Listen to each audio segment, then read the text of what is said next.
Okay, welcome everyone to the first of our Strategic and General Services Committee meeting. I'd like to acknowledge the Whadjuk people as the traditional owners of the greater Wayallup area and recognise that their cultural and heritage beliefs are still important today.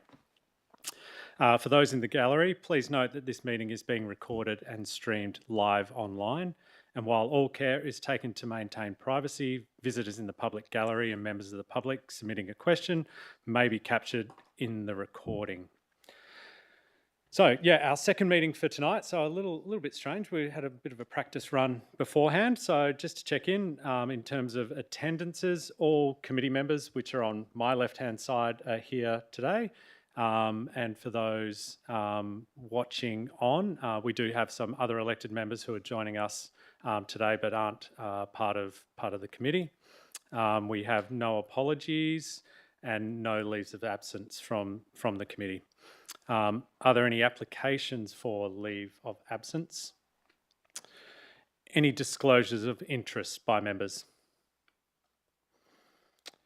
No, and this being our first Strategic and General Services Committee, there were no previous questions taken because there was no meeting. And we'll move straight into public question time for today's meeting. And we've got some people who have registered beforehand and some this evening. So we'll run through that in the order that they came through. And for those who haven't participated in public question time before, you'll have 3 minutes to speak. And also note that there isn't any backwards and forwards between the committee and those asking questions or making a statement. And as you get towards the end of your question or statement, there will be a little alarm, and make sure that we keep to those 3 minutes. We have quite a few people to speak this evening. So up first we have Ian Kerr to speak on item number 4.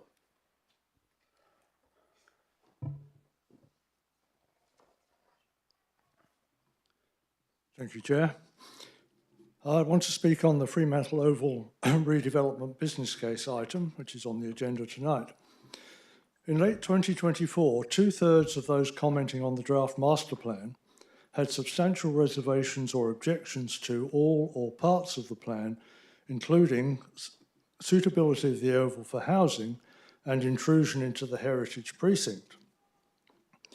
Now, the preferred option in the business case includes, and I quote, a major mixed-use development opportunity incorporating residential, commercial and education uses to be delivered by an external partner and not assessed for feasibility in this business case. However, the agenda report states that, again quoting, long-term development opportunities have been identified with a major short-stay accommodation development modelled within the business case as a leasing revenue opportunity. So my first question is, which statement is correct, or perhaps neither is correct? I note that the Oval and the prison precinct are classed in the Metropolitan Region scheme as civic and cultural reserve. None of residential development, mixed use or short stay accommodation is consistent with the MRS zoning.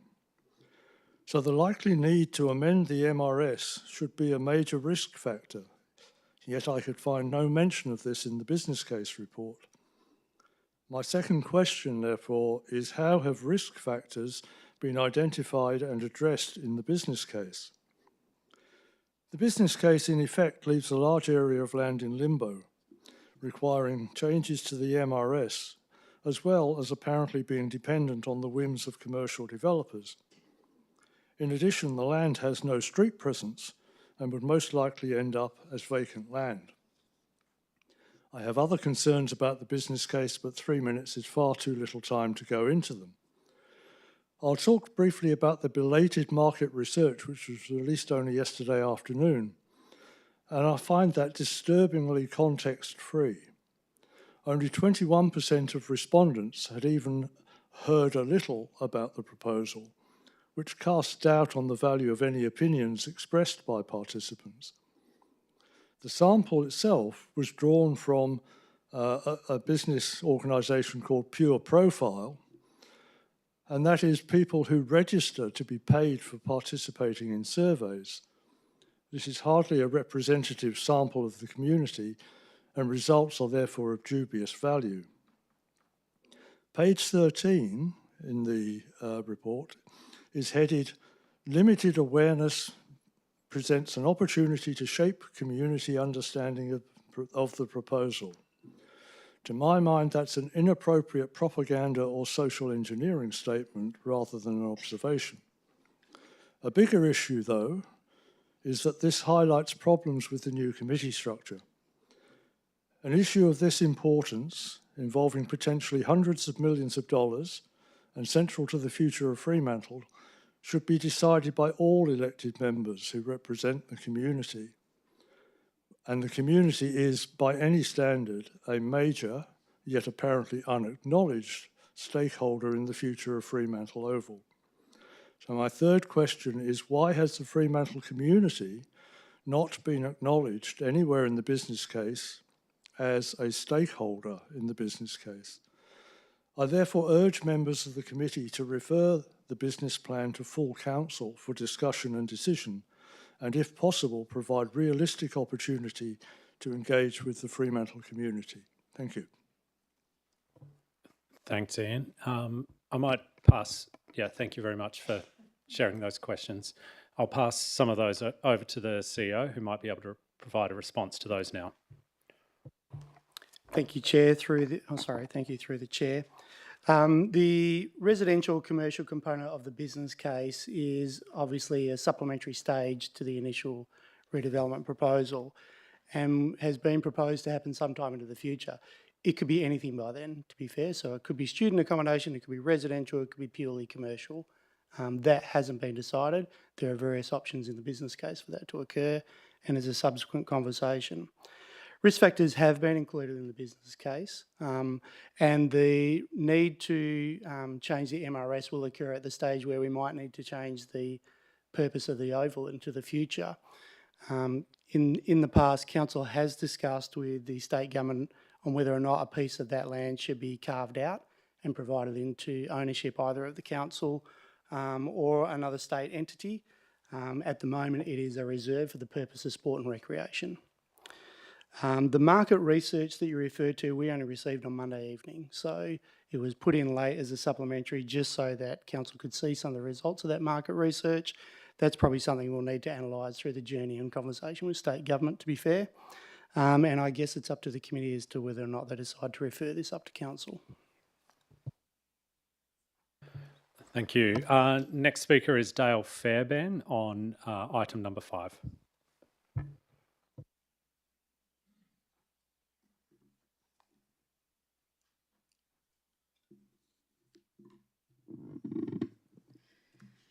My name is Dale Fairbairn. I live at 12 Parry Street, the 40-unit residential strata building immediately next door to the proposed respite centre at 14 Parry Street. I'm also Treasurer on our Council of Owners Committee. Our building has not been consulted about this proposal.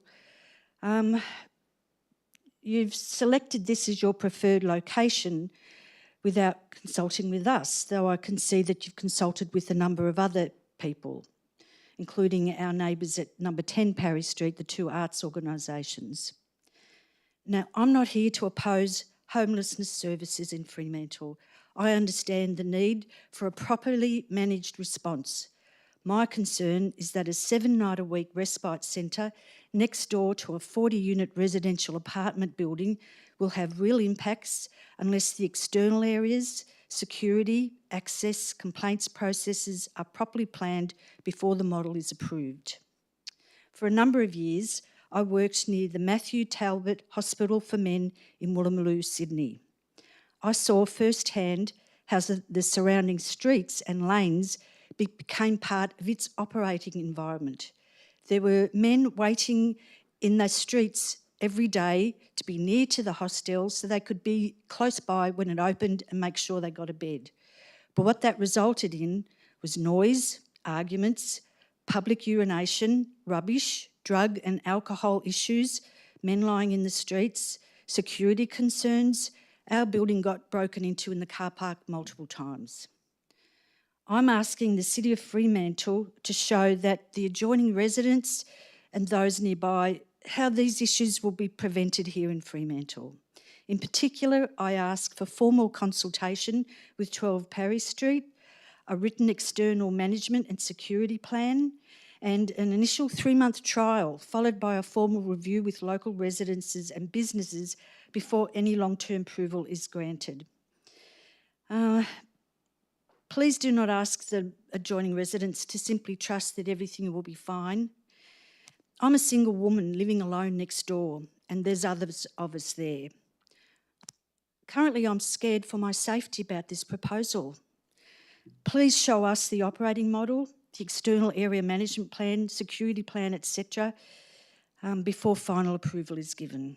So I'm asking for consultation before decisions are locked in, not updates after the fact. I'm asking the city to manage the external impacts and not just what happens internally at 14 Parry Street. I'm asking for a trial and review, not an open-ended approval without accountability. And I'm asking for the City of Fremantle, please show how Woolloomooloo type problems will be prevented here. You talk about genuine community consultation. We next door are part of that community and we ask for the same level of support. Thank you. Thank you, Dale. And I'm sure the officers will be able to respond to a couple of those questions now. Thank you, through the chair. Thanks for your question, Dale. Part of tonight's item is to seek support for formal consultation to begin with all the stakeholders involved, and clearly the apartment block that you represent would be a key stakeholder in the vicinity. And I've also received your email noting all the things that you would like discussed in the consultation, so I have that information and we will be in touch with you. Thank you. Next to speak is Michael Pugh on item 5 as well.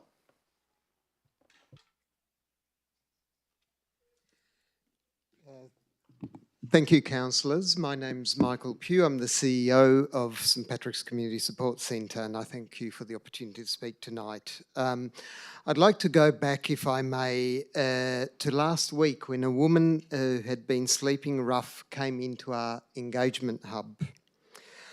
She said, I got absolutely soaked sleeping under a park bench, but at least I got to watch the moon rise. There is something both beautiful and deeply confronting in these words. She is one of the many people our team at St Pat's is proud to support every day. People who, despite extraordinary hardship, continue to show resilience, humour and hope. But resilience should never become an excuse for accepting the unacceptable in our community. In May alone, 459 people who identified as sleeping rough came through the doors of our engagement hub. We know that the overnight respite accommodation being proposed tonight is not going to help everyone, nor provide the answer to homelessness in totality, if it only was that easy. We know that safe, secure, long-term housing, a door that locks, a bed of one's own, and the certainty of waking up tomorrow in the same place must remain our destination. Housing is the solution to homelessness, and we must continue investing in more homes and more pathways into permanent housing. But while that continues, we have a responsibility to ensure people are safe tonight. But we cannot abandon people simply because the journey to get there takes time. Right now in Fremantle, we have no overnight respite accommodation for people experiencing rough sleeping. The well thought out proposal before Council tonight is a practical and humane response to that gap. It provides a safe place to rest, but more importantly, it offers safety, connection to professional support, and a pathway towards housing and stability. It's more than a roof for the night. It's professionally operated, trauma-informed environment where people can reconnect with healthcare, support services, housing pathways and community. Experience tells us that when people are safe, supported and connected, the cycle of homelessness can begin to be disrupted. And perhaps just as importantly, for our St Pat staff and volunteers, there are people who know those individuals' names and continue to aside with them in their journey towards housing. The City of Fremantle, I feel, should be commended for this proposal. Its continuing investment in innovative, place and evidence-based solutions to homelessness, and its willingness to confront a challenge rather than look away at it. Tonight's decision is not about whether homelessness exists in Fremantle. We know it does. The question before Council is whether we respond in a way that's thoughtful, evidence-based and compassionate. The city has an unutilised building that can be put to meaningful use. St Pat's brings more than 50 years of experience supporting people experiencing homelessness in this community. Together we can deliver a timely and evidence-informed response to an urgent need. Importantly, this proposal has been designed to respond to the needs of people who are already experiencing homelessness in our community of Fremantle. It's intended to address an existing need here with an appropriate local response. The challenge we face has been decades in the making.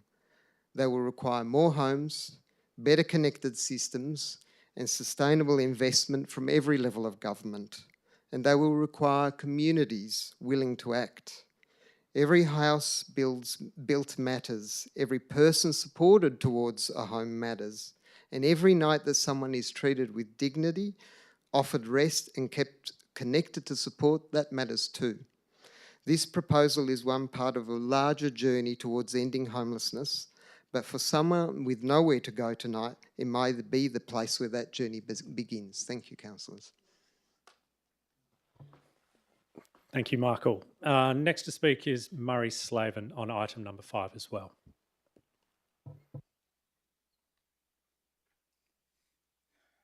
Councillors and officers, thank you.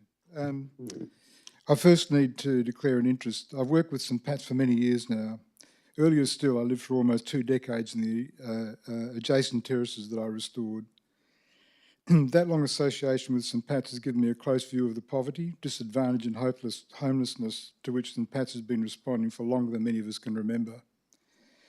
It allows me to say from many years of observation that St Pat's is an organisation of exceptional experience and integrity. It has consistently demonstrated not only compassion, but the proven ability to respond to homelessness holistically, providing shelter, alongside the support services and pathways that help people rebuild their lives. Today, I'm fortunate to live in a comfortable home very close to the building under consideration. My street forms one of the gateways to Fremantle Park. During the recent cold and wet weather, my neighbours and I have watched people making their way to the shelter of the Sports Pavilion veranda. It's a sobering reminder that for some, there's nowhere else to go. Sometimes, to our shame, they're even moved on by city officers, city rangers. The people we're talking about will not disappear if this application is refused. They'll simply return to the shop fronts, parks, doorways and cars. The question before us is not whether homelessness exists, it's how we choose to respond to it. Every person sleeping rough has a story, and I know that I've talked to many of the people at St Pat's, and every story is worth a hearing. Some have lost their jobs, some have escaped violence, some struggle with illness, trauma or addiction. Many have endured hardship that most of us could scarcely imagine. Whatever brought them to this point, they remain members of our community. A shelter does not solve every problem, but it does something profoundly important. It replaces one night of fear with one night of safety. It offers warmth instead of exposure, dignity instead of isolation, and the opportunity for skilled support workers to begin helping people rebuild their lives. The building before us is currently empty, yet it has the potential to become one of the most valuable buildings in our city, not because of its architectural or commercial value, but because it will mean to people who have nowhere else to go. Communities are remembered not simply for what they build, but for whom they care. Tonight is one of those moments. We cannot end homelessness with a single decision, but we can ensure that fewer people spend another night in the cold, the rain, the violence and despair. I ask you to support this proposal, not simply because it's practical, but because it reflects the kind of community I hope we aspire to be, one that refuses to look away, one that believes every person deserves the safety of a roof over their head, and one that understands that providing shelter is not merely an act of compassion, it's an expression of our shared humanity. No council can solve homelessness on its own, but tonight our council, which represents our community, has the opportunity to contribute to the solution rather than leave the problem to someone else. I respectfully ask you to support this application. Yeah, thank you, Murray. Next to speak is Brett Goring on the same item.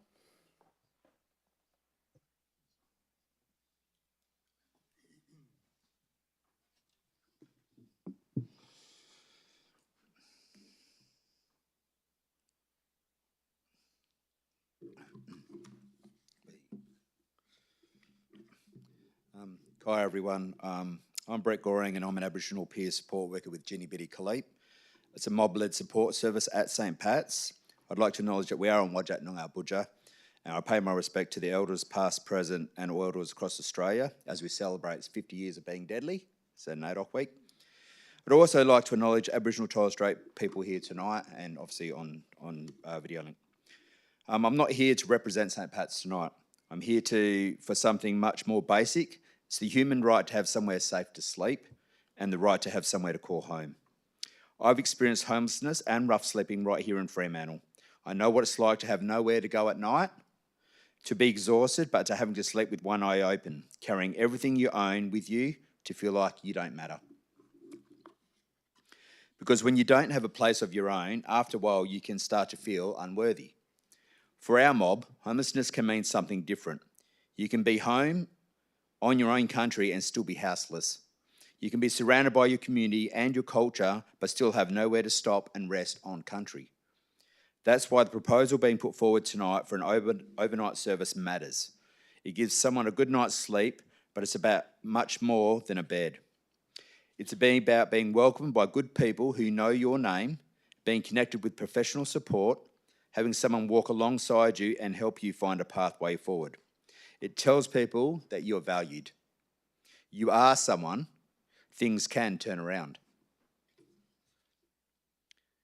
Homelessness has changed. It's not what some people still imagine it to be. Today, it could be your mum, your nana, a family with kids, someone with a job who still can't find an affordable place to live. People need somewhere to rest while they wait for housing. Somewhere where they can move from just surviving to start to hope again. And Fremantle is the right community to do it.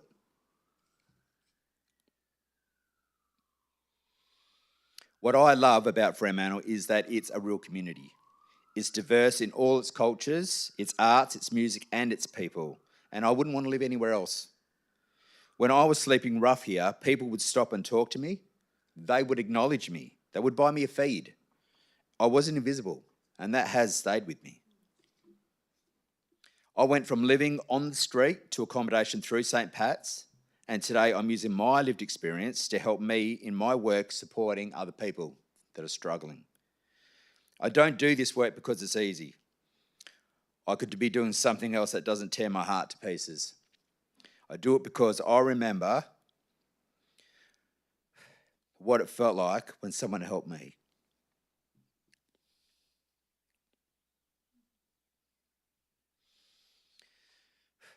So why wouldn't I want to pay that forward? To me, that's what Fremantle is about. It's community carrying community.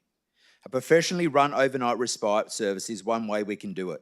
It offers somewhere to rest, but more importantly, it offers connection, professional support and a pathway out of homelessness.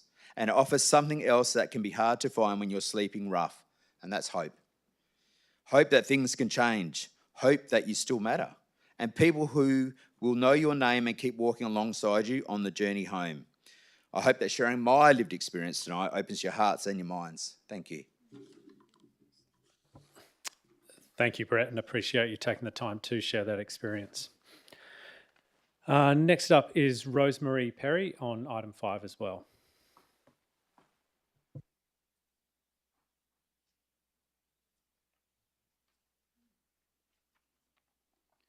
Good evening.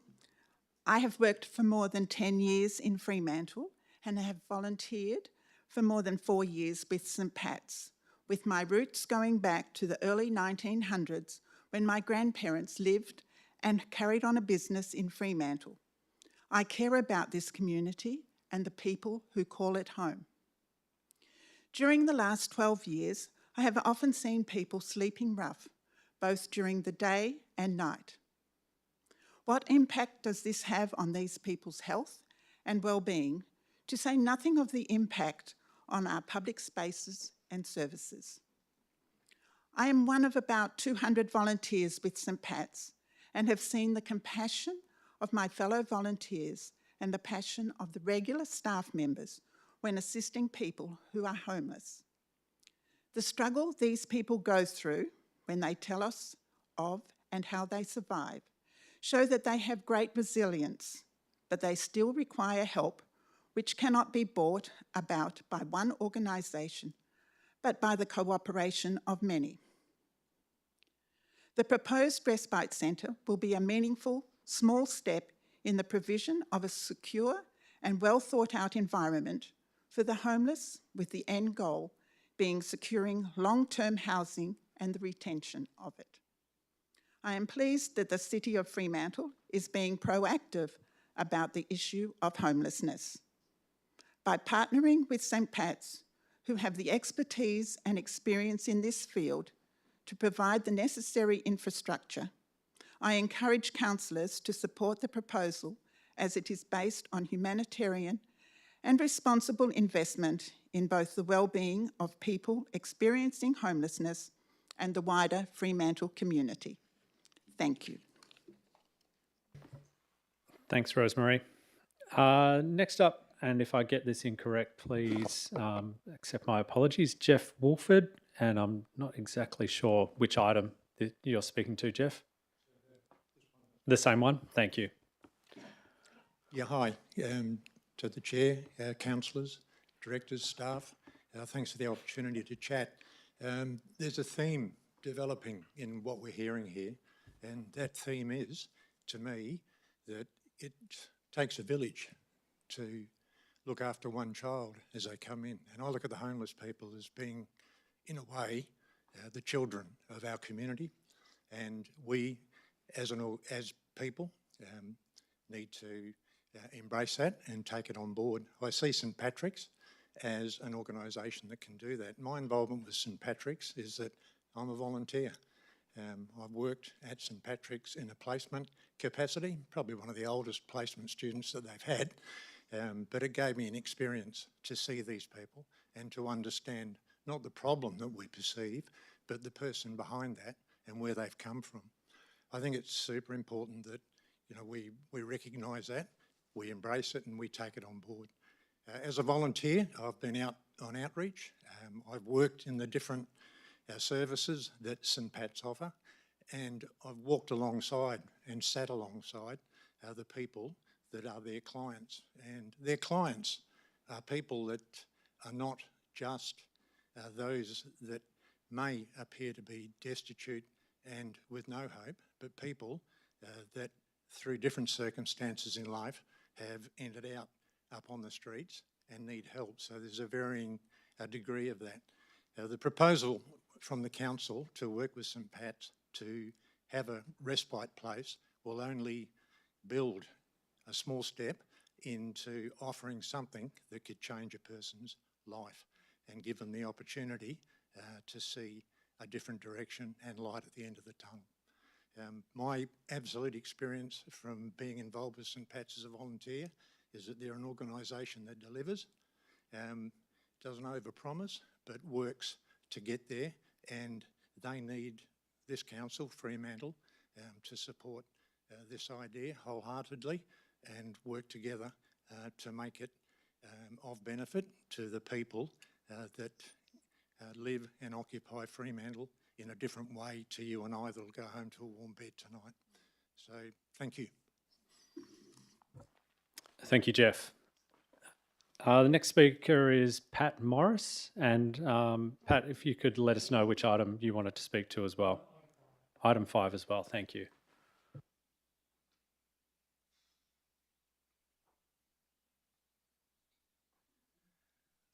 I don't know how to address you. I say, dear public servants.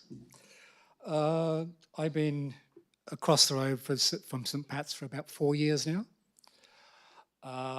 I fully endorse the plan for homelessness. I think it's a good idea. But what worries me a lot is the violence, the drugs, and the mental illness which has escalated enormously, which you even seen yesterday with drugs outside this place at the kids' playground.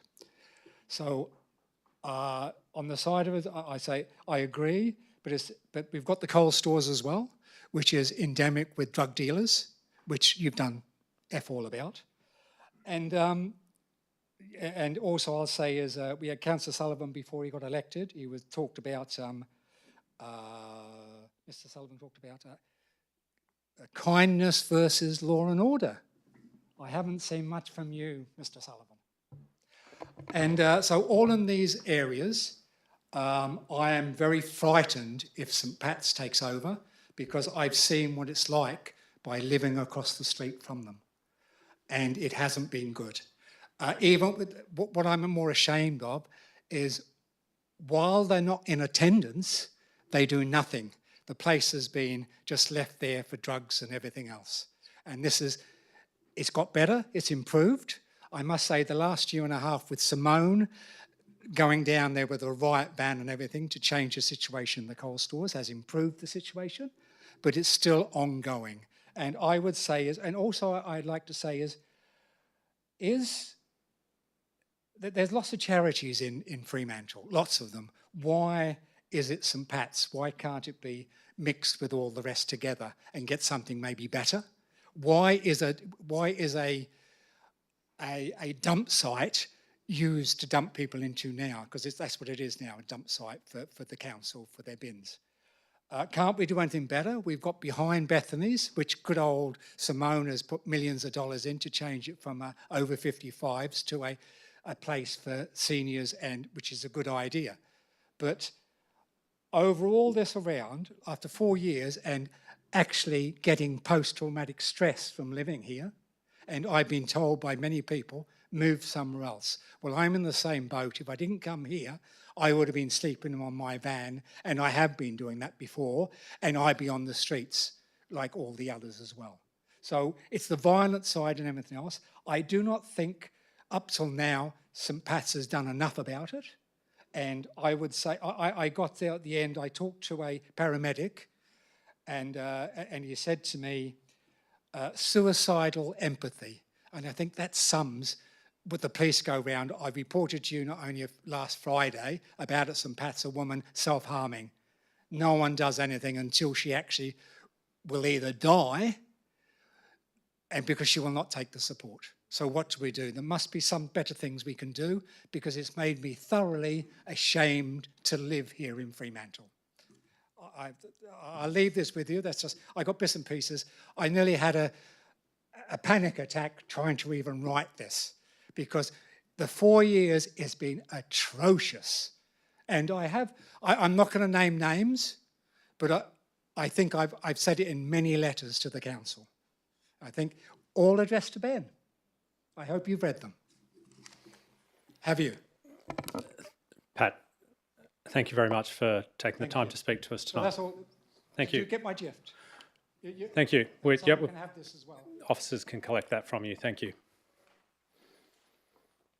Our next speaker is Nanette Bourne on the same item.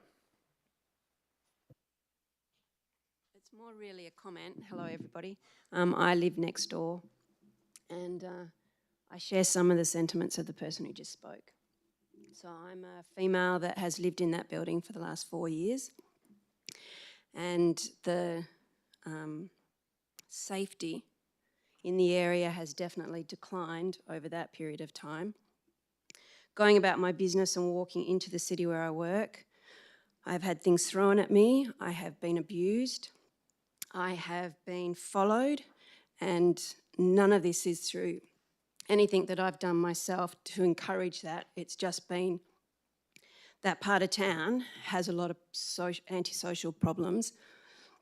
So my fear is the gathering of more people at the same end of town, and what that will do to safety for people that live in the area. Thank you, Nanette. Appreciate you taking the time. And our last speaker tonight, just to check whether Chrissy Mouse, you want to speak on this item as well? Yeah, thank you.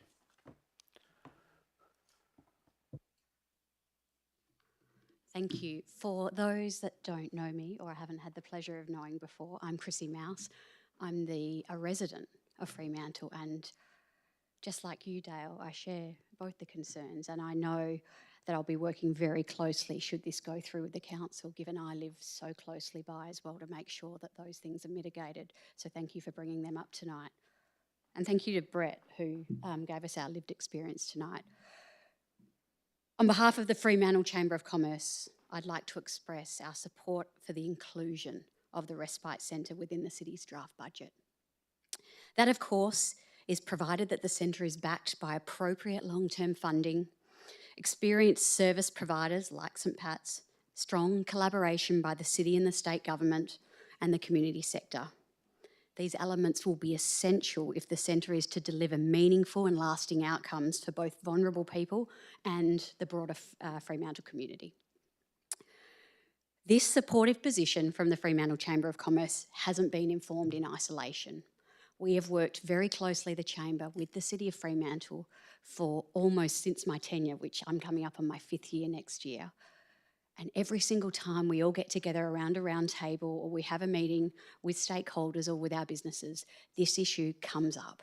And yes, listening to everyone's comments tonight, safety has declined, but this is one brave step towards helping fix it. And I was sitting there reflecting before, thinking there is probably no other council that will be debating or even thinking about doing something as brave as this. So I commend the council on doing that. I also know that the council will do the mitigation that it needs to, because I too live by myself and know that they will put proper precautions in place. But this is what I call new leadership. And if any of us are going to stand up and be leaders, this is the type of leaders we want to be. Our members understand that a thriving economy has a compassionate community and they're not competing priorities. Businesses want to see a Fremantle that is welcoming and safe and inclusive for everyone. The Chamber has consistently advocated for practical collaboration solutions on complex social issues. A respite centre is not the entire answer, but it's an important piece of the puzzle, and a brave one. It demonstrates leadership, partnership, and a commitment to addressing challenges in a thoughtful and constructive way. I would also like to acknowledge the extraordinary work of St Pat's.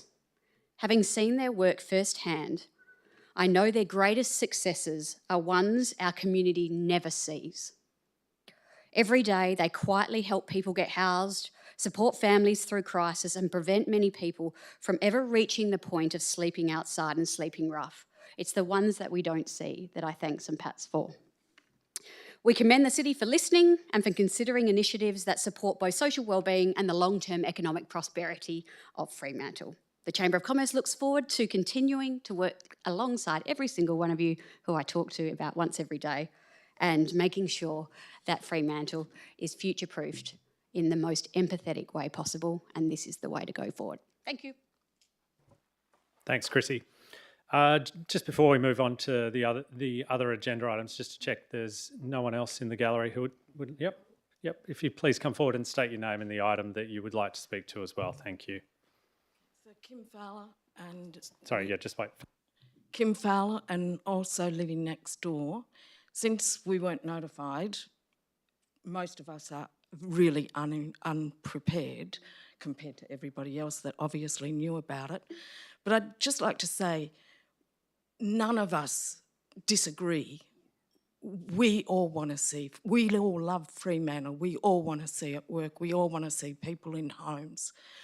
But not to be notified of 40 units next door, we already find needles in our garden, we already hear the fights that go on all night, we already see the St Pat's, who obviously do good work but need to do more. We see the people every day outside arguing, fighting, the dirt. We saw our mayor in the paper only a few weeks ago saying what a, I think the paper quoted, shithole. And all that you're doing is moving it from one place to another. If you're going to do it, get supports, give us supports, give us our security, because from what I know, because we haven't been notified, it's going to end at 7 a.m. in the morning and start again at 5 p.m. Now, we know from what we see in Quarry Street that they're just going to hang around, they're going to fight, they're going to use more drugs. We've got an 80-year-old woman that goes for a walk into Fremantle every day. We've got a mother with a child in a pram. We've got 9 single women. We've got retirees and young people that are going to be leaving for work at 7 a.m. in the morning. They're all going to be crossing our driveway, supposedly, because you're just chucking them out, obviously. We're left, and then at 5 p.m, we've got everyone coming home. We're using the same driveway. It already has a blind spot on it. That, you know, so has there been any safety regulations done to see what the impact is going to be on us? I mean, I wished I was more prepared, but as I say, when we find out about through the back door, I mean, people in Perth, we found out on a media, and then we've had to scramble. What was wrong with coming and speaking to us? Can somebody tell me? Anyone? You're all councillors. What was wrong with coming and speaking to us? That's what we're more angry about than anything. Consultation proves positive outcomes. And what you've done is just all behind the back door, not good. And if that's how we're going to start, where the hell are we going to end? Thanks, Kim. I'll just pass to the officers to provide some detail in regards to the consultation and process. Thank you, through the chair. Thanks for your question. So the item was released publicly on Wednesday last week through the public agenda, and that's how people became aware of it. If the item is approved, as I mentioned before, part of that item is seeking support to start the formal consultation. So we will be in touch with you if that happens. Sorry, we're not taking any comments from the floor in that instance. Finished? Thank you. Anyone else with any comments or questions?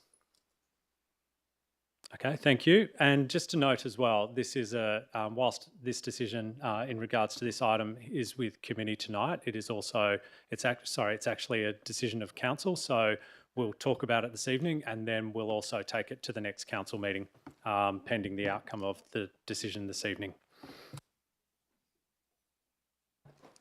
Okay, thank you. So moving through the agenda, we have no deputations or presentations.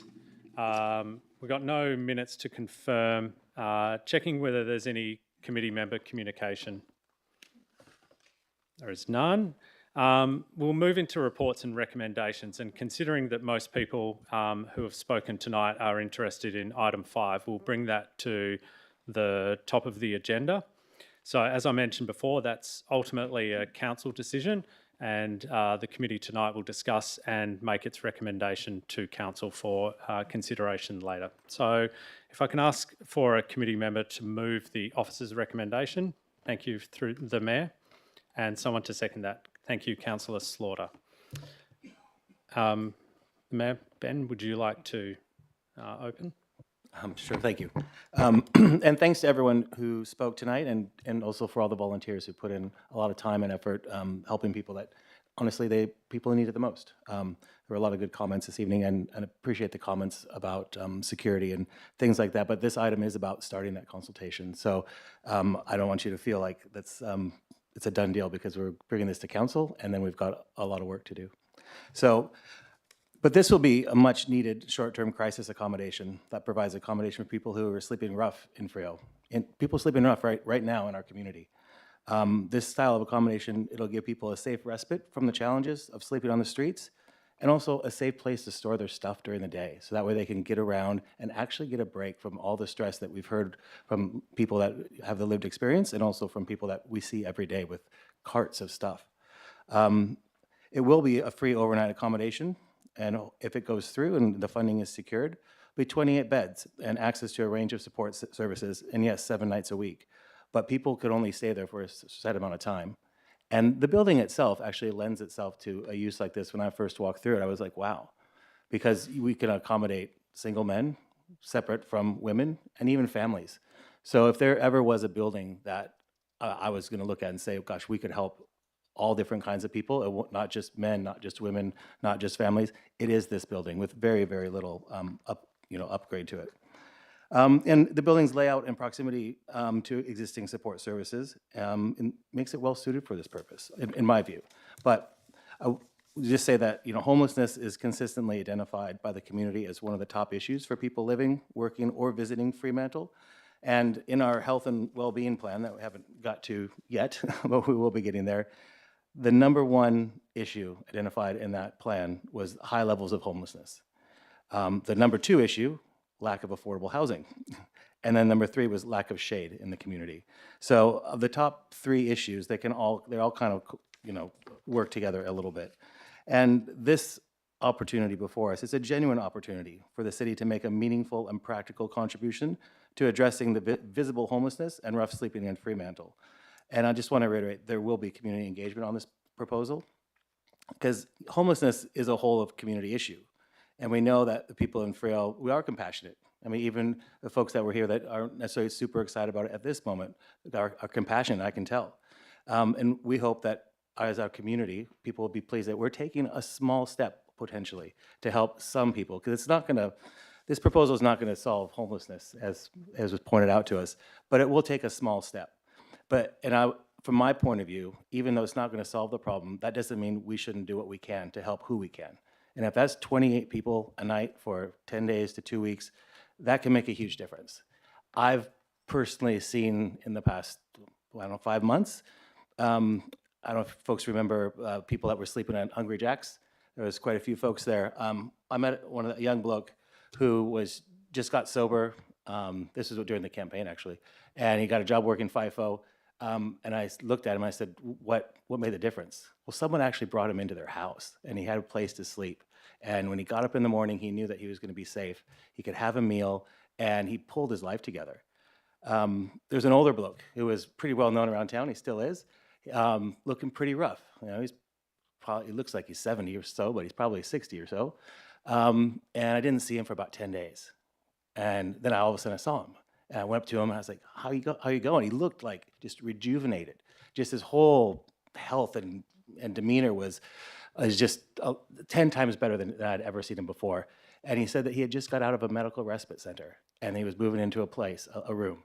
And since then, he's just been a great person in our community, going out and helping other people who are sleeping rough. And most recently, there was a woman she's found a new lease on life. She was really struggling right out in the court. She's now also staying with someone in their house. But just having that break, and that was the one common thing that between all 3 of those people that were on the streets in Fremantle, was just having a place to stay where they felt secure. They could wake up, know that they were going to have their stuff wasn't going to get stolen, they weren't going to get hassled. So, having a safe place to sleep will make a difference. And I think having an experienced provider like St. Pat's, we couldn't ask for a better partner in this. So I'm pretty excited to see this proposal and work through, make sure that we do it properly. Take care of security, take care of all the issues and concerns that might be there. But like I said, this is not going to solve the problem, but it's going to help people that are in our community right now that really need that help. So I hope that we can do it right. Thank you. Councillor Slaughter. Thanks. I have a question to start with, and it's in regards to clause on the holdover, and I'm hoping to get a response. So on page 40, it mentions if St. Pat's remains in occupation beyond the lease expiry with the city's consent, the tenancy converts to a monthly arrangement on the same terms. And I'm just wondering what's the intent of the clause to go to monthly after a 5+5 option initially? Through the Chair, that's just providing clarity around what the ongoing situation would be if the existing lease was to expire, then it just continues to roll over until either party makes a request to change that situation. So we're just providing clarity in the terms. Okay, thanks. I think this is a fantastic proposal, and I think it aligns to a lot of our various strategic implications, and not just the few that are listed in the agenda tonight. I think that we do have an underutilised site. It's not a dump. It is used for things, but it is underused, and its layout, as Melova mentioned, is ideal for the purpose that is being proposed in this officer's recommendation. I think the report that has been provided so far is thorough, and yes, community consultation hasn't happened yet, and this document now will allow that process to start should it be approved. I am pleased that the city would like to work exclusively with St Pat's, and that we've put a time period on that, because this is going to require a lot of dedicated time to find funding partners. And as hard as both the city and St Pat's will work with stakeholders to find the funding to make that operating and capital works happen, I think it's important that we give it a time period, so that if that doesn't eventuate within that time period, that then we can potentially look at other partners. I know that was raised tonight, that perhaps we need to look broader. St Pat's have been a fantastic organisation within the City of Fremantle, supporting many, many people, and we know that they have a plan to be able to do this. So I'm happy to work with St Pat's through this proposal. I think that the minimum 5 years of the lease is essential. I think that a 3-month trial period would not be practical whatsoever in terms of getting funding for the operation to begin, for starters.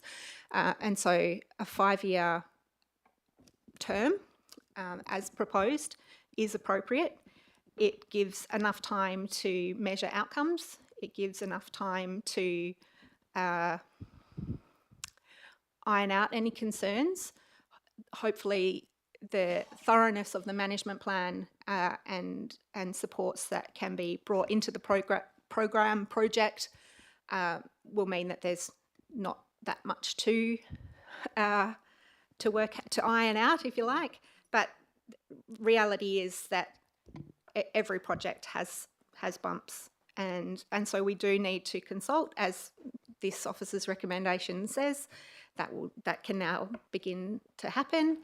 The push for funding can begin to happen with a structure in place, so that we can all reap the benefits of what this could potentially bring to Fremantle.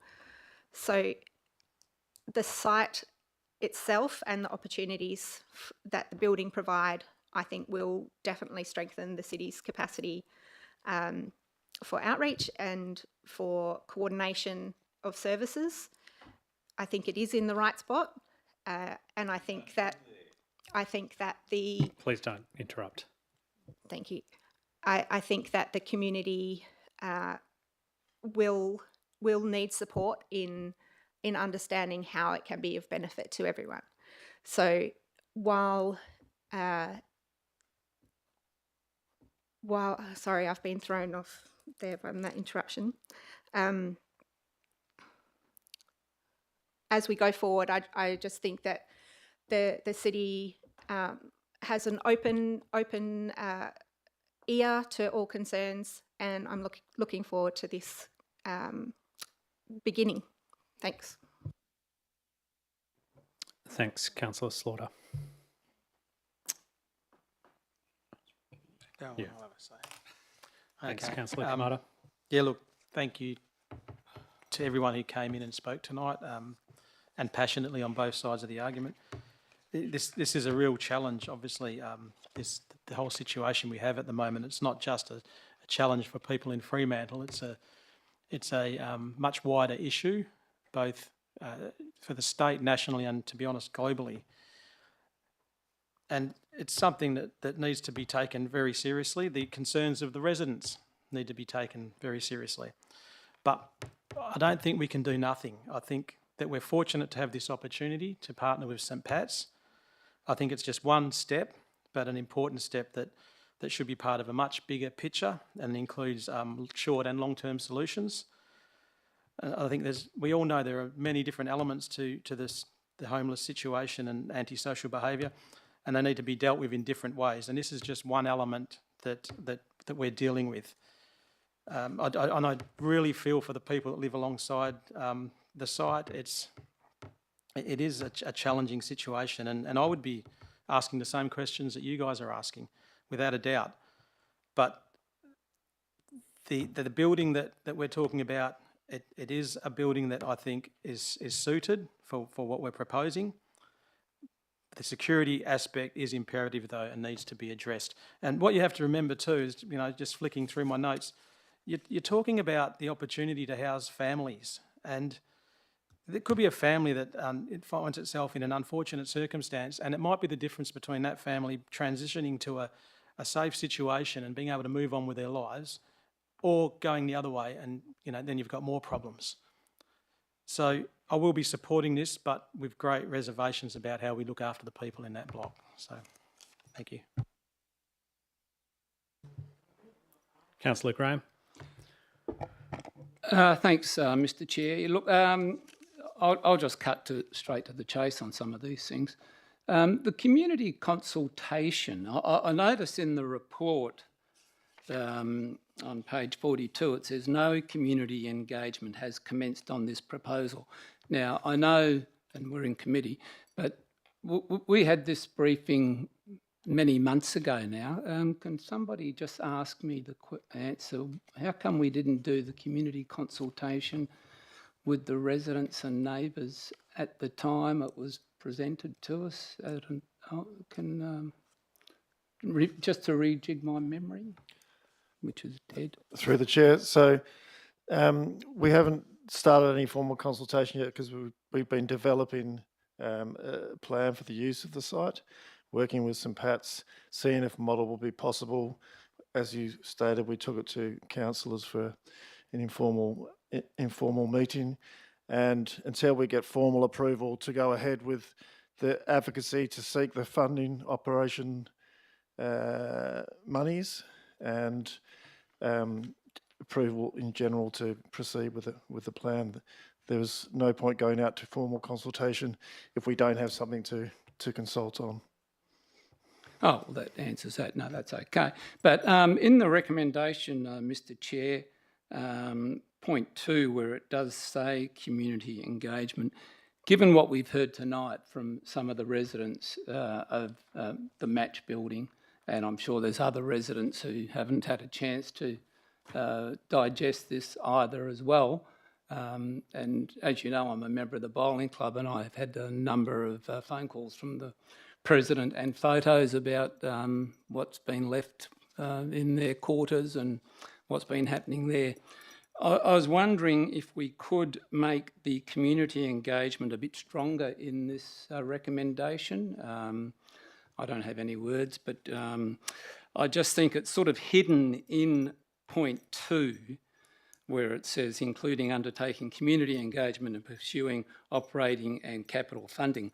I will get to operating and capital funding at a later date, but I think at the moment those two items should be separated somehow, so that at least we know that we're going to go out for formal consultation. We are going to get reports back from the community.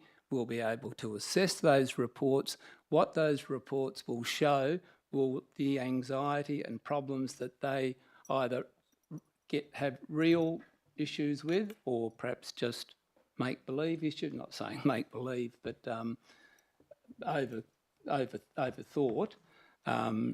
But I think we need to get those back so we can have a good look at that and make that a starting point for the officers when it comes to working with St Pat's as far as safety and other issues are involved. So if I can So move the officers are just having a look at having a look at making that. an update. I And mean, if I you, don't have a problem with the intent of the recommendation, but I just think given that it does appear to be glossed over a little bit, and I think point 2 does gloss over it, if I may say so myself. Councillor Graham, did you want to have a look and see what has been proposed already and see if that's meeting your intent? And I suppose noting as well, it doesn't need to be perfect this evening because this is going to council. Well, so I if mean, it does need we're in additional committee, work. so and what we could have that report brought back to council or something. I mean, I think that we need to have it come back. The community consultation engagement report will need to come back to us at some stage and the broader community. I would have thought. Maybe I'll just ask a question of officers in that regard. Is, once the purpose of community engagement is to inform the management and the like and the process going forward, and is there another decision point for council formally as part of this process, or do we need to include something to review that feedback? So, just firstly, I think the item is clear on the fact that community consultation will be carried out for this project, and that will be with the key stakeholders in the vicinity, but also citywide consultation. That can be brought back to council as part of a report. Just through the chair, I can add on that. There's also a planning application that will be required for this development proposal at some point once we think we're ready to go, if we are ready to go, which will require community consultation as well. So this will require a DA assessment for the use of this building moving forward if this proposal gets up. Okay, so just to check in regards to what Councillor Graham's proposing, is it appropriate for us to refer to that DA development application as part of this, and that's the way in which that feedback can be brought to council? Just through the chair, we can bring back the general consultation process back to council, and if committee wants to make a point to that, that's not a problem at all. The DA has to go through a community consultation process anyway, and that will occur somewhere down the track. Yeah, well, it's only just my observation, Mr. Chair, that I would think that we'd have them as separate bringbacks. And I think what we've heard tonight needs to be a one-off type process, and the DA process, of course, sits over here and this one sits over there. So I would prefer to see it handled that way. Yep. But, Yep, Councillor Graham, did you want to have a look at what has been updated and let us know if that's meeting your expectations? Well, hopefully it's meeting the second part of Part A, noting a report will be brought back to council. Yeah, no, I think that'll cover it. So if I can move that amendment, that would. Yep, Councillor Graham to move that, and if there's a seconder, Councillor Kamada. Is there any discussion on that? I'll just check with the committee, and then if there's anyone else on the committee who wants to talk to the proposed amendment. No. Councillor Sullivan as an observer. Sorry. Oh, sorry. I did sorry, want to Councillor speak to that Slaughter. amendment. Yep. I just wanted to bring up that we did have a lot of community engagement stats in the report that was given from the the proposed health and safety plan and the crime prevention and safety engagement, community safety and crime prevention plan engagement. And there was a lot there that said in the report about how this issue is viewed across the whole community. So I know that it hasn't referred to the specific management plans and security plans on this development, but I am glad that all of that engagement was provided in the report, so that as people start to become more aware of this project, they can see where the city is coming from on these points. Thanks, Councillor Slaughter. Anyone else from the committee to make comment on that? No. Councillor Sullivan. Thanks, Chair. I wasn't going to comment tonight and I was going to hold my fire till full council. But given that the consultation aspect has been raised, it was really clear to me a number of things, and I wanted to state them tonight because I think even with the modified wording, if it's approved, it really doesn't go far enough. The first element for me is that it is really difficult until such time as council decides that there actually is a proposal that we're wanting to pursue, then there is no proposal. So running out and doing consultation initially before you even have the chamber say, this is something we'd like to explore formally, it is premature in a sense. However, I think we need to be really clear that even if we agree to the whole recommendation, we're at the very beginning of the process in terms of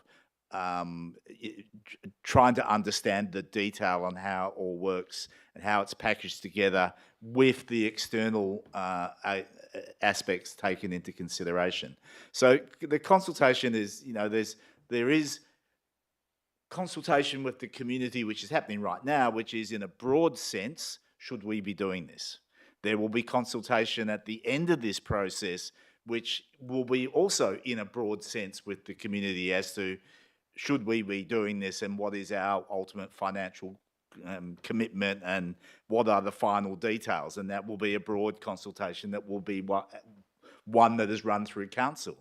But it's critically important as well that there is engagement, genuine engagement with the neighbours, and I include the residential neighbours, the sporting facility neighbours, the Basilica neighbours over the road, the community facilities. They all need to be engaged as part of the process to put the concept through its rigours and come out with a final version of it.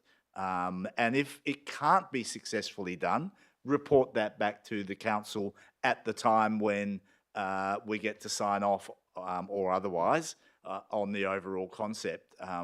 So that needs to happen. And then there will be the consultation, which is a formal consultation that's required as part of the planning approval that will happen after we agree whether or not it's going to go ahead.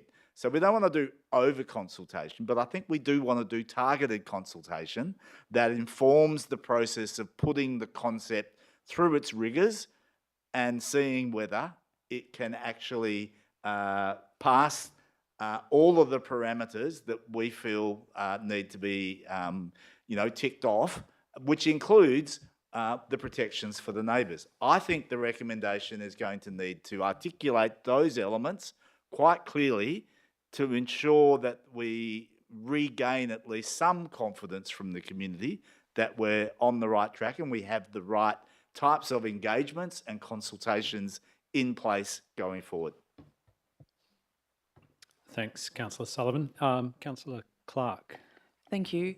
I agree with what Councillor Sullivan has just said. The important thing for the residents, the first thing that I raised in our informal meeting was about the residents and about the people living directly behind, in particular, of this area, and my concerns for that.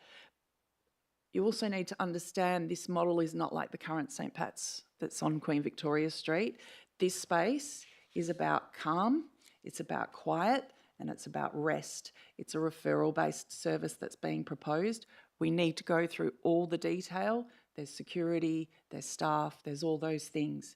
So all the questions, I think, Dale, you wrote to us, thank you for writing. Thank you for all your very relevant and meaningful questions. I'm pretty sure that a lot of them can be answered soon, and even in greater level as we go through this process, which, as we said, still needs approvals, still needs funding, and all those things. It is the very beginning of this process. So I don't want any neighbours to be upset and concerned and losing sleep. And I heard that there were 9 single women. Is that within your building? Yep, okay. And the way that I see and understand this building to be is it is compartmentalised. there will be families in there, there'll be kids in there. So we have to get this right. We have to get this absolutely bang on. This cannot go wrong. It's something that has been done elsewhere and very, very, very successfully. So living around it, you know, the only way that this succeeds is if everyone succeeds. If they're all getting a deep sleep, which they don't normally get, and you're getting your deep sleep, then we've succeeded. If someone in this mix is not getting their deep sleep or they're experiencing distress in their day, we've not succeeded. It's for everyone. So we really have to focus on it. And I know that St. Pat's will want it to be an absolute raging success. So we have to work on all of those small factors. I volunteer down at Beach Street on Tuesday nights at the street kitchen. And there are people at that street kitchen, this is not for them. They wouldn't get a referral. This will be referral based. They wouldn't get invited to come in and have this privilege of sleeping in a bed that's supported by our community. But I can tell you, there are some amazing people that come down to that street kitchen. Men who are sleeping on the street, and they're the most beautiful souls, and women who are sleeping in their cars, just pure circumstance. One of them used to work at the Department of Communities. She's the loveliest person you could ever meet, and she would be so grateful for a bed to sleep in for 10 nights, to have a feed, to have a shower, those sorts of things. But sorry, no, I just from understand. no discussion from the gallery. Thank you. And Councillor yeah, sorry, Clark, it's just how it works. But we do need to talk to you, and we need to come to you with the information. And I've offered to our director and said, look, I'm available. Let's talk it out. Let's talk it through. Let's make sure everyone understands how it's going to work and be comfortable. It's a really important service. If we can offer this to our community, it'd be amazing. I also live down the street from a women's refuge. So I've got women and children coming in, going at all hours of the day and night, and we don't hear a peep from them. Not a peep. And I would expect that this runs in a similar way. It's a very different model. So if you can just think of it along those lines for now. We've got a long way to go. We've got a lot of information to get, but please come for a ride with us. Ears open, hearts open, minds open, and let's just take it one step at a time. Thanks, Councillor Clark. Councillor Graham, back on to what's been proposed as the amendment. Do you have anything else to add to that?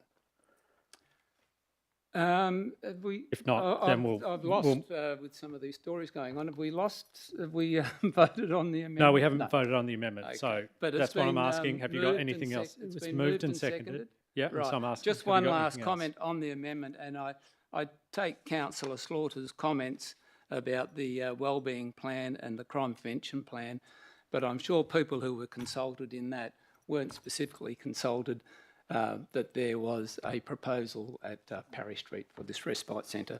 Just making the point, but well, a good point by you too, Councillor Slaughter. So, but I do want to come back to another point after we all right. So we'll put the amendment to a vote. All those in favour, and that's unanimous. Thank you. Councillor Graham, you just on the funding, I just find, can I use the word clumsy? I just find this a clumsy recommendation. Number 3, request the state government to commit to blah, blah, blah. Yet then on number 4, so I'm assuming we don't have funding at the moment. That's what I'm assuming in this, and I think that's to the Councillor Sullivan's point. And I've heard it mentioned by other councillors as well that there's been no funding committed at this stage. Yet then on point 4, we're executing the lease with St Pat's, and it goes into all the details. Is that a question that you want to ask of staff to provide some clarification? Well pointed.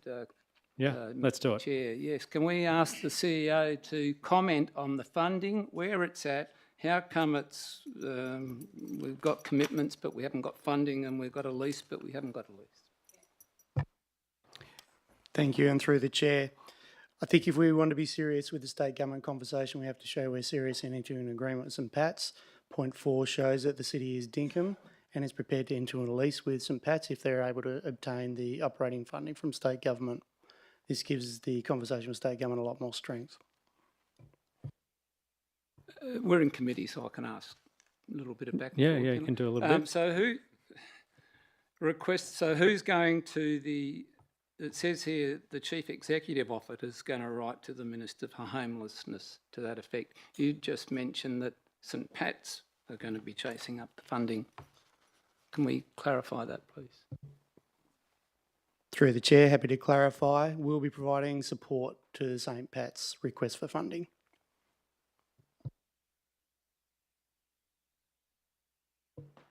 All right. Anything else from the committee on the item as it stands?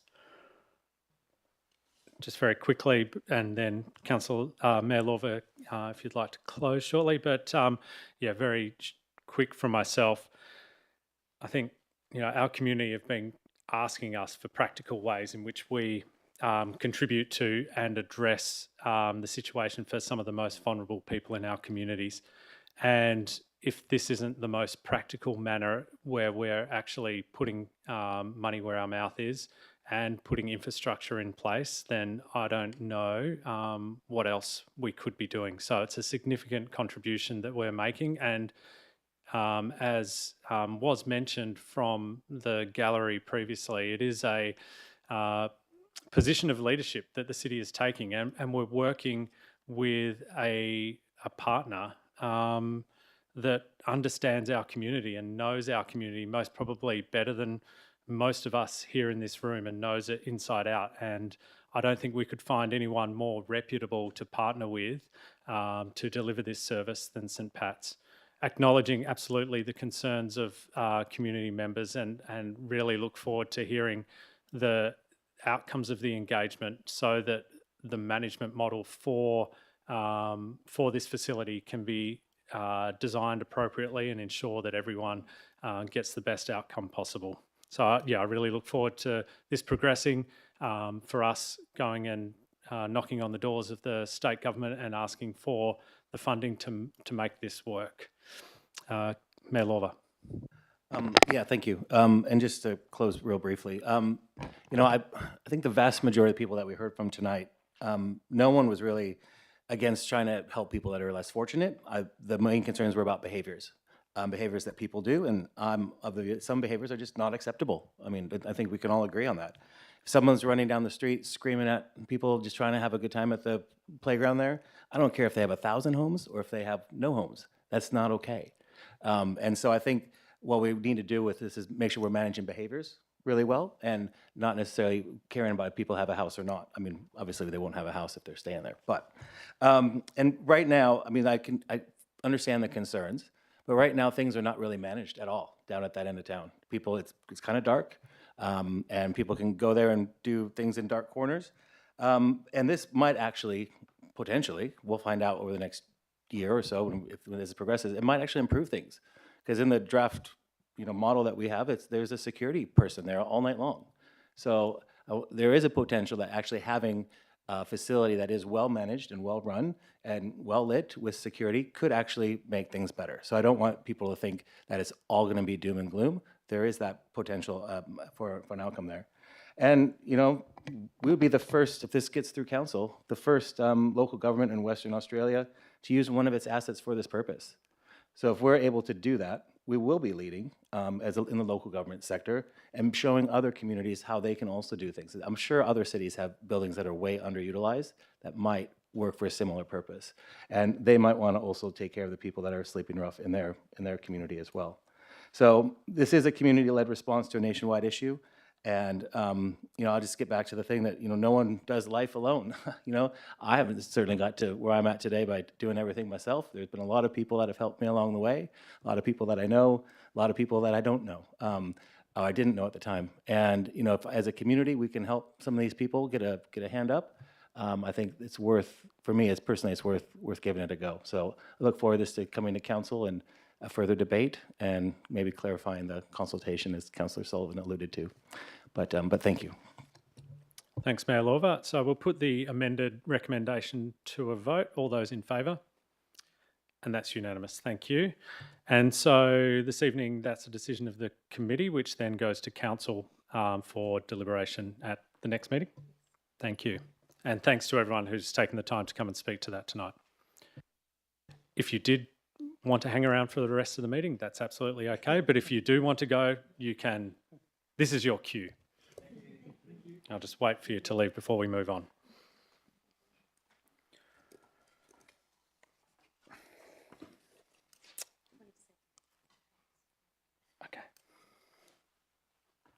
Okay, so we're going to come back to the first item on the of the reports and recommendations, which is the response to the petition for pedestrian crossing at High Street and Amherst Street, and we've got the officer's recommend. Yep.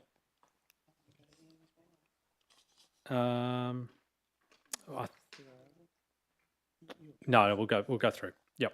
So we'll go to the pedestrian crossing at High Street and Amherst. So if we've got a mover for that item, Councillor Slaughter, and a seconder, Councillor Kamada. Thank you, Councillor Slaughter.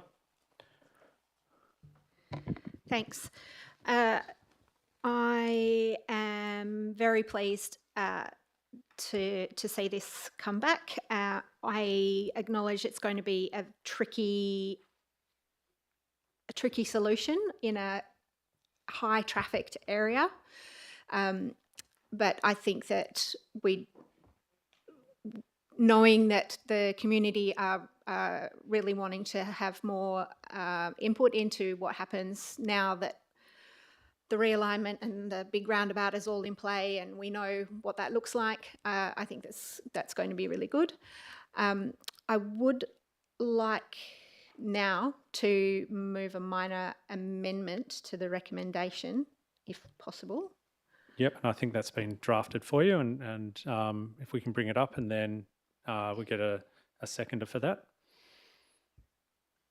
If we scroll down. Yep. So we've just renumbered because they weren't in the right numerical order. Yep. So Mayor Lawver's seconded that. So yep, Councillor Slaughter, continue. Yep.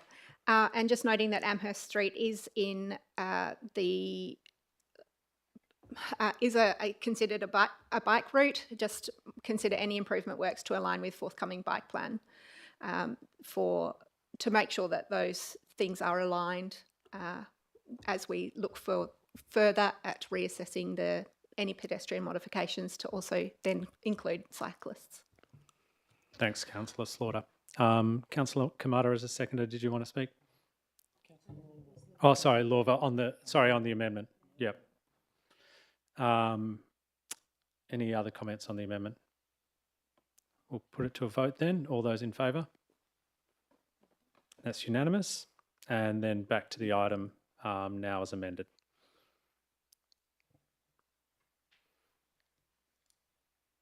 Just checking committee members if there's anyone who wants to speak before we go to observers. If you want to go to me first, is that right? Yep, thank you. I've got 2 2s, but I see it's been changed on there. Amherst Street in the 3, just the U should be an E. Good pick up, thank you, Councillor Graham. Oh, good work. Any other comments from committee members? No, Councillor Sullivan, as an observer, just wanted to make a comment as well. Thank you. You will have hopefully noted during the week, or it might have been last week, I circulated some thoughts about High Street, and I wanted to speak to those because I feel that we're running the risk of coming up with very sort of piecemeal, well-intentioned, but piecemeal solutions for an environment where we have really an opportunity, if not indeed an obligation, to do something more significant and certainly have at least a more significant vision for that precinct. Now, obviously, coming up with proposals is what I do. It's not to say that that's the only solution. But what I know about that precinct of High Street, that section of High Street, now that the roundabout is finished and High Street to the east has virtually become Leach Highway, that we have a significant opportunity to really improve that as the entrance to Fremantle. I just wanted to point out to you some little statistics so that you can sort of make comparisons. that section of road has, and it's the one bit I didn't write down, has around about 11,000 vehicles per day in it. It's not high. That was in 2022. It might be higher now. It'll be interesting to know what the figure is now that the roundabout's all complete and everything. However, it has 4 lanes.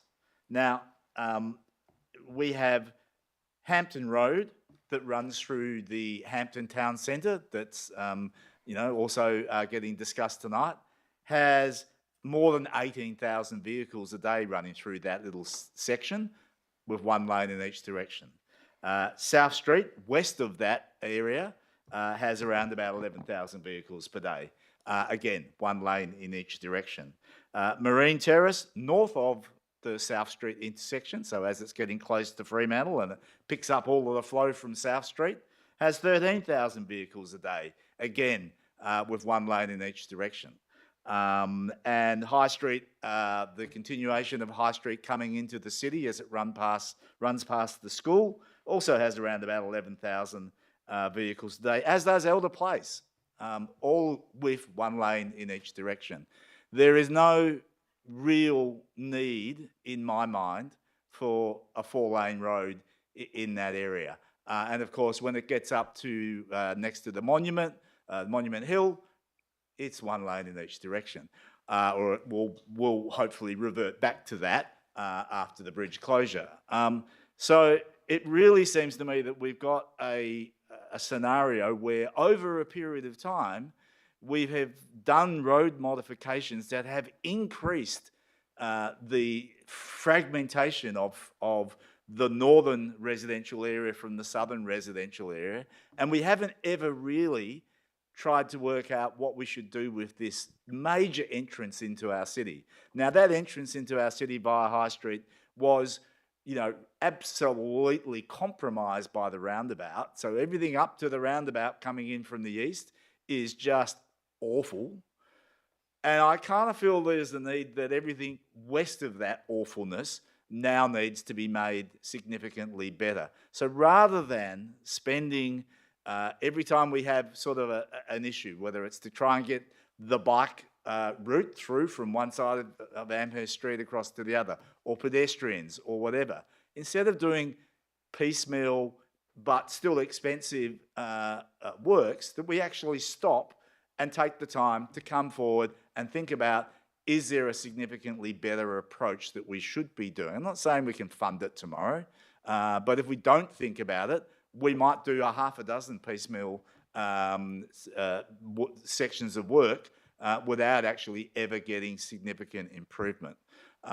So I'm very keen that we just stop and pause and certainly let the community know that, yeah, we get that we need improvement, and letting the bug know that, yeah, we get that there's a bike path proposal coming forward on Amherst Street, and actually see if we can't come up with a solution that really enhances that whole precinct.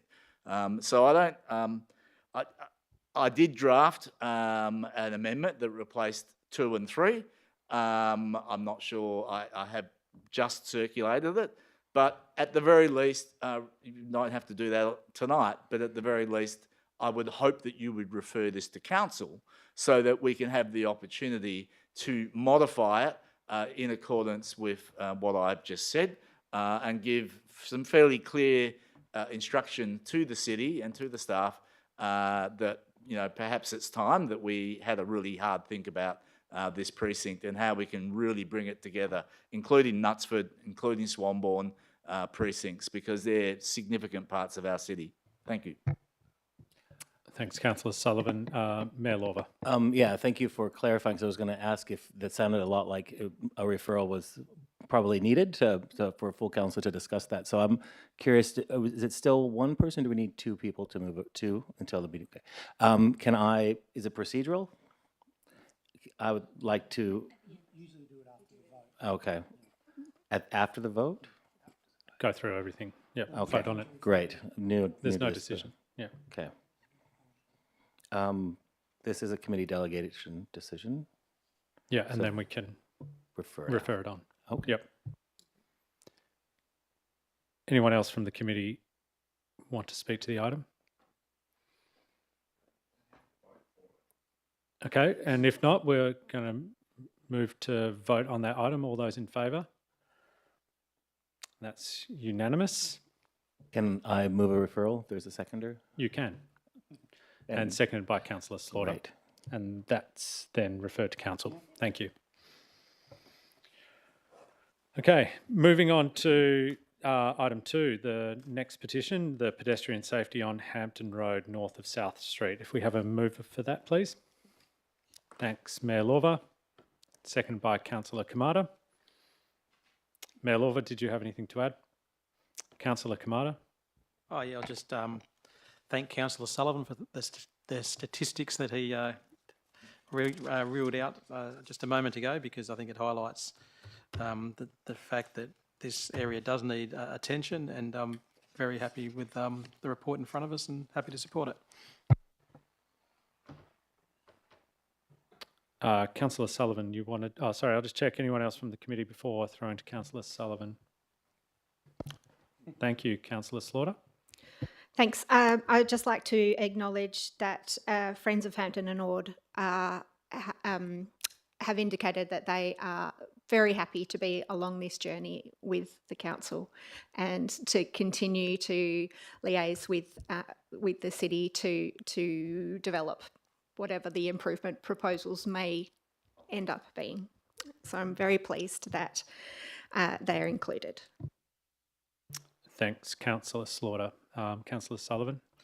Thanks. I don't have any problem with the recommendation as it's written. The issue, I guess, that I emailed you all about was the conversations that were part of the report, which not only talked to the section that the town teams have been looking at, and I thank the director for responding to my email, and I do look forward to the town team's proposal that they've been working on coming forward, and it'll be great to see what they come up with.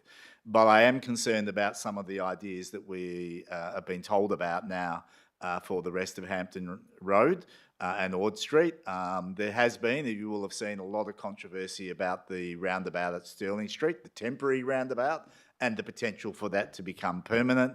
And of course, we all know that roundabouts might be great for moving vehicles, but they aren't great for moving pedestrians, and they aren't great for cycle safety. And, the city has a community strategic plan which really emphasises the need to improve our city in terms of those two elements. And I think every project needs to be run through that lens to see whether there's not a better way that includes connectivity for community, improves cycle facilities, improves pedestrian crossings and the like. I don't think we're there with the recommendations. I also am concerned that, again, that everything that drives what we do in a road like Hampton Road has the potential to be driven by the vehicles rather than the needs of locals. Through regional vehicles rather than the needs of locals. And so proposals which start to cut local connectivity from one side of Hampton Road to another side just force locals into doing rat runs just to get to the things that they need in a daily basis. And so again, I am concerned about ideas where we basically stop movements that go east-west across Hampton Road when there might be alternatives to do those. I won't keep going on. What I want to see is those ideas being discussed with the elected body, informal elected member meetings or the like, well before they become proposals that we're asked to approve at the very 11th hour because they're about to be implemented. Because I have serious concerns about 3 of the proposals that were put forward to us.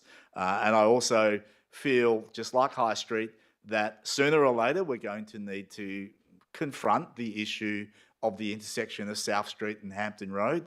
I can't see significant improvement for the Hampton Town Centre until such time as we resolve some of those matters because of the limitations that already exist in that precinct. So again, we need to confront the big picture sometimes before we get down to the nitty-gritty small stuff.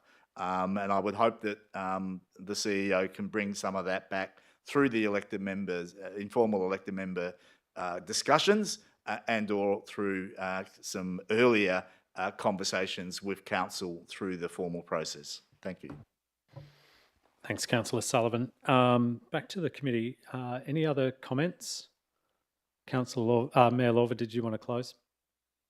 No. All right, we'll put that to a vote. All those in favour of the officer's recommendation? That's unanimous. Thank you. Moving on to item 3, Community Health and Wellbeing, the Public Health Plan 2026 to 2031. Can I have a mover for the officer's recommendation to receive that report? Councillor Graham and then Councillor Kamada. Thank you. Seconding. Councillor Graham, did you want to open? Yeah, look, I just want to, speaking to Mr Donnelly the other day, he's very excited about this, and I think a lot of work's gone into it already, and he's very keen for it to get out for public comment. So, yeah, fully endorse it, and it'll be interesting to see what comes back, of course. Thank you. Thanks, Councillor Graham. Mayor Lorver. Yeah, I mean, we're starting to get some plans that are coming through that have expiry dates in the 2030s, and that's really feels a bit weird to me. But I understand. Time marches on. I'll just add one comment to that, and yeah, thank you to officers for taking the feedback from elected members in regards to the report, and particularly from my perspective, the prioritisation and identification of those actions which will have the greatest impact.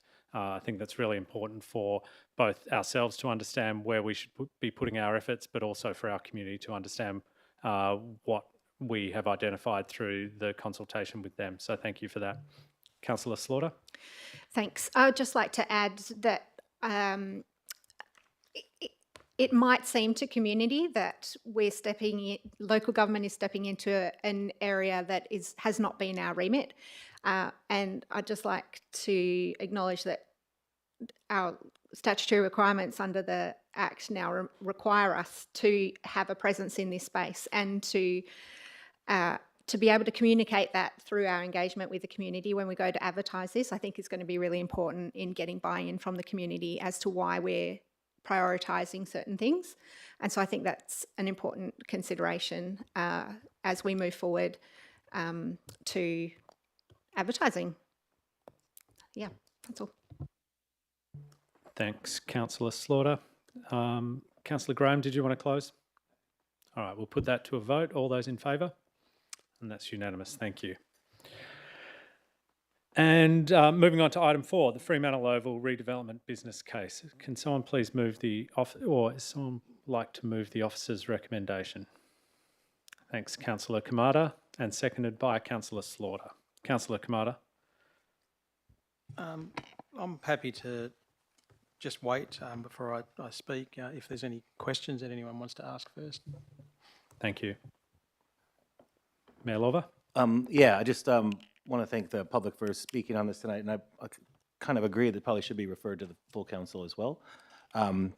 But I did go through the additional docs and the research that was done about the community sentiment, and I just wanted to say that it was over 1,000, well, actually 1,007 people that were surveyed, so it was a pretty good sample with only 100 of those in Fremantle, which, you know, was weighted for gender and age across Perth, and it showed really, really strong support, 75% for this proposal, which that's people all across Perth. Those are people that come in to the Oval for games, people that know about Fremantle. And of those 1,000 people all across the metro area, 84% that football is an important part of Fremantle's identity. That's huge in any survey. I mean, you could do a survey, do you love puppies? And you probably only get 70%. So, I mean, having 84% of people across Perth saying that football is an important part of our identity, it's pretty strong. It also pointed out that it's important that Fremantle Dockers maintain a meaningful connection to Fremantle with 82%. Again, stellar. 78% said it was important that Fremantle retains the ability to host major football events into the future. And 68% said it would be disappointing if major football content continued to move away from Fremantle. I mean, those survey results are just out of the gate. And when you compared it to other locations around the city, Fremantle just totally won out. It was the preferred location for future major football investment ahead of Leederville and Coburn. I've had Fremantle Oval, 46%. People said that should be the major location. The next highest percentage was don't know at 35%. And then followed by Leederville at 10, and sorry, Coburn, but you only got 7%. So the responses in this survey I found just really, really interesting, and I was glad that it was put out there so we could talk about this, because the maintaining Fremantle's ability to host major football was considered 79% somewhat or very important, and that was also true for the Waffle. So when you dove into the actual questions and you looked at why people thought Fremantle was, the place that people should be going for footy, it was because it's our identity and it's our history, and improving the accessibility and the safety of that area were all clear standouts. So I think this was a really, really great survey for us to have, and hopefully we can provide this to state government as well with the business case to show that not just people in Fremantle, but people all across Perth want Fremantle to be a destination for footy. So thank you. Thanks, Mayor Lorver. Councillor Graham. Thanks, Mr. Chair. We know the importance of this. Sadly, the figures are eye-watering, aren't they? Which doesn't help. I suppose it's a question mostly through to the CEO, and I know there's been a number of working groups on this, but the city doesn't seem to have come up with I can't find it here, of its preferred option.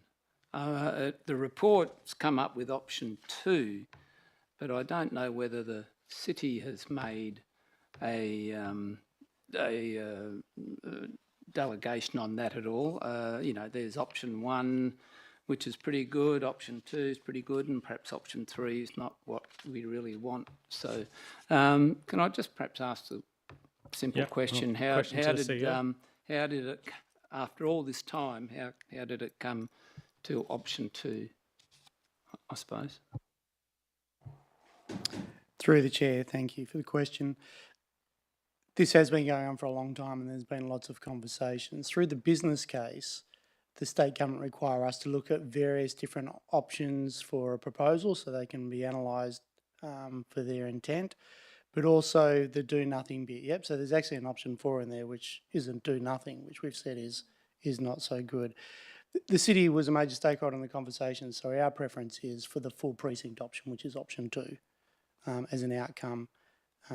But we agree, we can see in there also notice that there are some pretty eye-watering costs with that precinct option and outcome. The business case to WA Treasury is to look at various options. We will now, with council approval, submit that through to WA Treasury. The second stage of that is then start negotiations with government about what they're prepared to support and fund.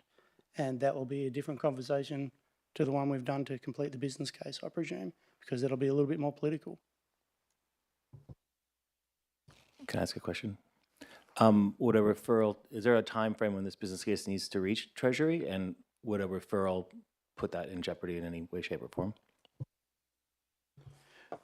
Through the chair, referral's 2 weeks away to council meeting, I presume. Yep, I don't see any problems with that at all. Committee members, any other comments? Councillor Kamada. Yeah, you look at the chronological order of events, and this has been going for a long, long time. And I know that Councillor Sullivan's been along the journey, from the outset. To me, the most important comment I read was that Fremantle Oval is a state significant asset that no longer meets the state standards. It's as simple as that. It's the reality of what we now have over there at Fremantle Oval.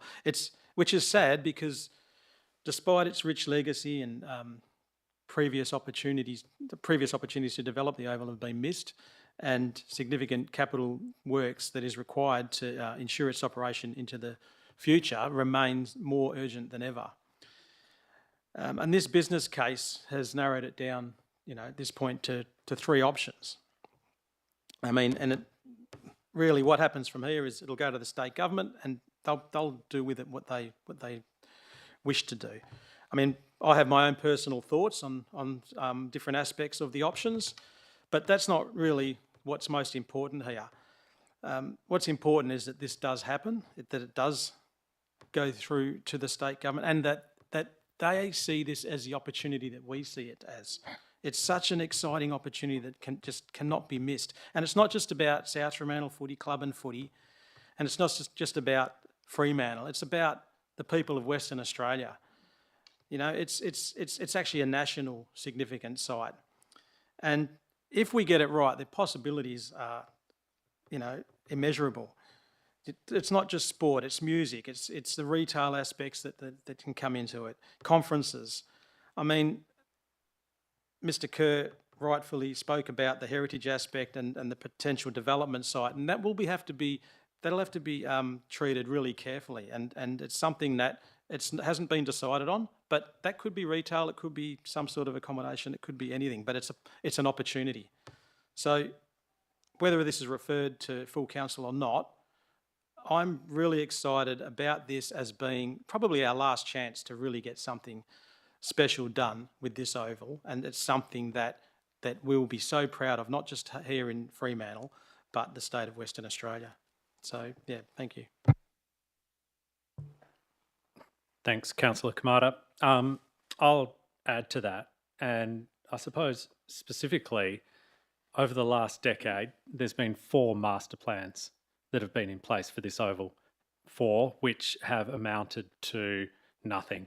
I think Councillor Graham told me the other day he's a 50-year member of South Fremantle Football Club, and those toilets and change rooms are the same when he was, I was going to say a lad, but a young man when he took up his 50-year membership at South Fremantle Football Club. And that market research and feedback that we received, that horse has bolted. We have lost high-quality football content, that high-level football content from Fremantle Oval.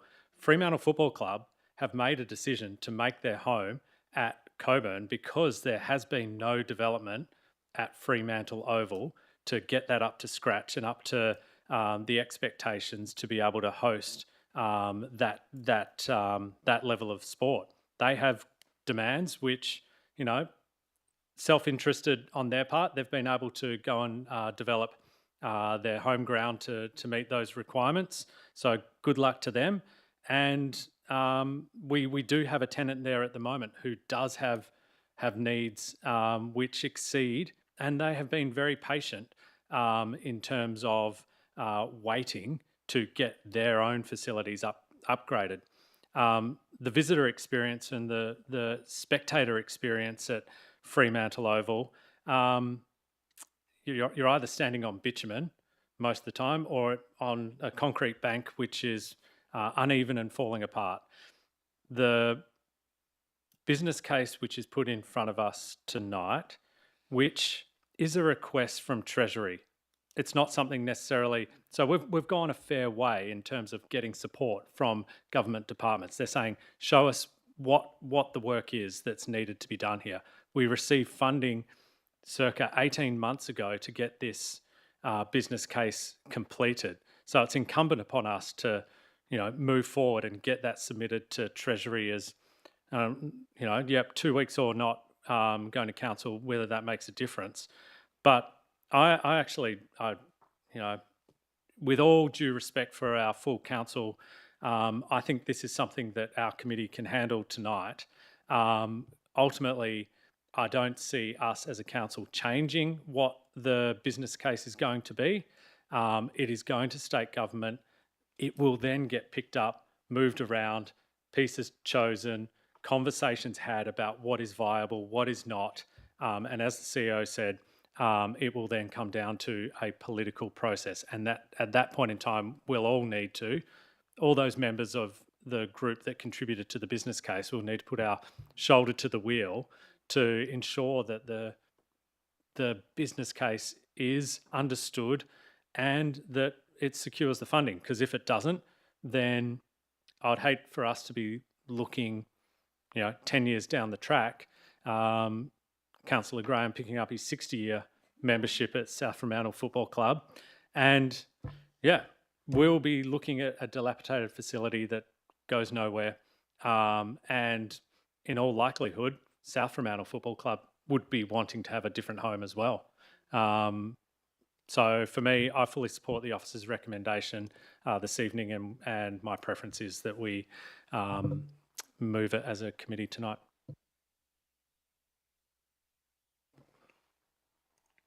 Any other comments from the committee before we put it to a vote? No?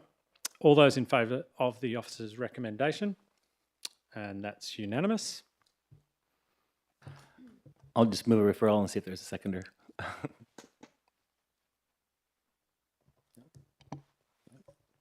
No? No seconder? All right. So that's a committee decision this evening.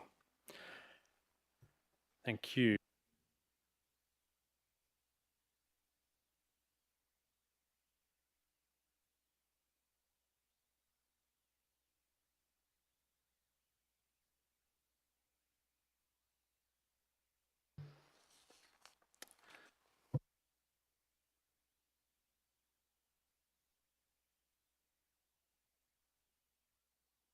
Yep. Sorry, yeah, so just to clarify for everyone, the pedestrian crossing at High and Amherst Street is going to council, and items 2, 3 and 4 are committee decisions tonight. All right, and we're moving on to what will be council decisions going forward. So for the committee to discuss, and on to item 6, the amendments to the financial hardship policy. So if we can have a mover for that, Mayor Lorver, and Councillor Slaughter as a seconder. Mayor Lorver. Yeah, just real briefly. You know, I would like to have seen this maybe go a little bit further, but you know, there are people in our community that are doing it tough right now, and paying their rates is a challenge. And our current policy, those people, they still have to pay the late fees and the interest, and that stuff just accrues, and sometimes it can be really, really challenging for folks. So I think this is a smart step forward in the right direction. So the people that do access that policy just pay their rates. The rates are the rates. They don't get penalized for not being able to pay them over the year or all at once. So I think this is a great change, and I hope it gets up at council as well. Thanks, Mayor Lorver. Councillor Slaughter, did you want to add anything as a seconder? No. Okay, any other comments from the committee? All right, we'll put that to a vote. All those in favour? That's unanimous. Thank you. So that'll go to next council meeting. Item 7, the review of various council policies, the officer's recommendation. Can we have a mover for that? Councillor Graham, and then Councillor Slaughter as a seconder. Thank you. Councillor Graham, did you want to open? No. Okay. Councillor Slaughter? No. Any comments from the committee on the officer's recommendation? No. We'll put that to a vote. All those in favour? That's unanimous. So that will come to council meeting. And then the last item, last report item is the item 8, Destination Development Working Group Chair. And if we can have a mover for that. Councillor Kamada, and a seconder. Mayor Lorver, thank you. Councillor Kamada, did you want to open debate? No, I'm just happy to thank Linda for the great work she's done in the time that she's had the role as chair, and yeah, happy to support the recommendation that we have at hand.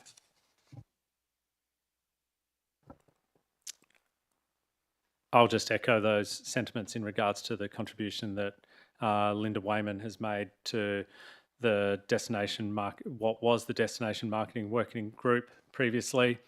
And I know when I first came on council, I didn't know Linda, but I quickly learned that she was a force to be reckoned with, and her contribution to the city and the advocacy and the passion that she had for Fremantle as a destination is unmatched. And yeah, we've got a lot to be thankful for Linda's work and her contribution. Any other comments from the committee? No? So this goes to council, doesn't it? It does. Cool. Yep. So I'll put the officer's recommendation to a vote. All those in favour?